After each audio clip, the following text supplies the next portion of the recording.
ټول شمالي وزیرستان کې یو سیمې ته خلک واپس کیږي څومره پورې امن بحال شوی دی ستاسو ایریا خو تقریبا ډیره زیاته کلیر ده خو ریټرن کې صرف د ایریا کلیر کول چې کوم دی هغه نه علاوه نور هم عناصر وی کنه لکه د اغه زه سینیټایزیشن کیږي چې یاره الته کې چرته س ای ډی س نور داسې قسم اسلحه چې کوم دا هغه خوشخه نه ده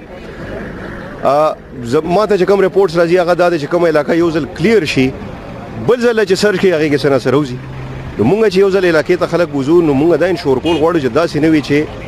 اول نالته سره لګیدلی او هغه زمونږ د چې کوم ای ډی پیز واپسی کوي دوی ته نقصان ورسي د هغه نه علاوه چې کوم دی د بحاله چې کوم انفراستراکچر بحالي ده د بنیادی سہولتونو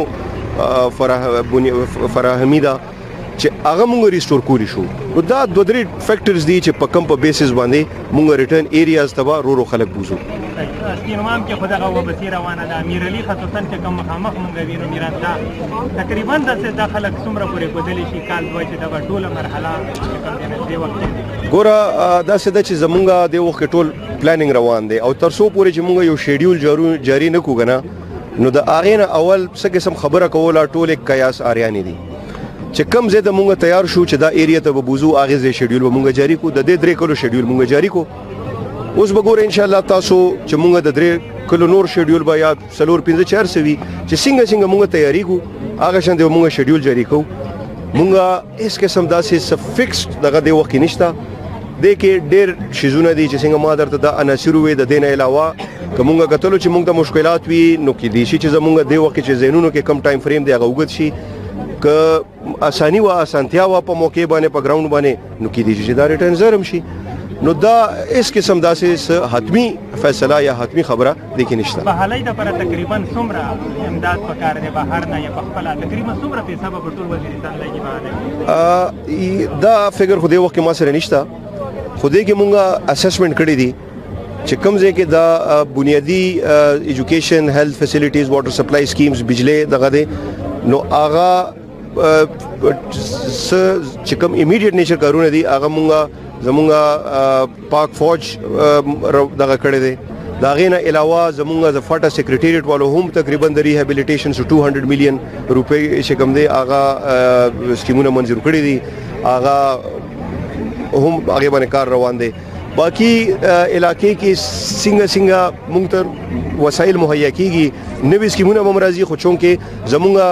زمونږ اولنې او بنیادی مقصد دا دی چې د اپریشن اول چې اگر ریسټور کو باقی به زمونږ کوشش وي چې دمو سکیمونه راولو علاقې کې ترقی څومره مونږ کې دي چې چاغو دا د وزیرستان په تاریخ کې نوې باب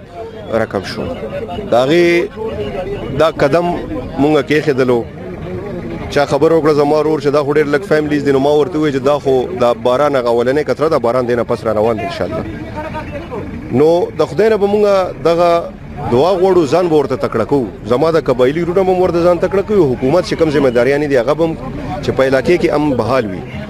او مونږ دعا کوو چې دا قدم چې نن مونږ واغښتلو دا د وزیرستان د آبادی قدم وي د ترقی قدم وي د خوشحالي قدم وي د امن او امان قدم وي چې کومه مایده ده خو بیا هم قبایل تاسو ټول په هغه باندې راضي وي په دغه مایده د شرطونه هغه به ومني کنه مانی آیا په دې کې څه مشکلات شته بار دا خبره کومه چې دا غو معاهده چې په دې کې حکومت په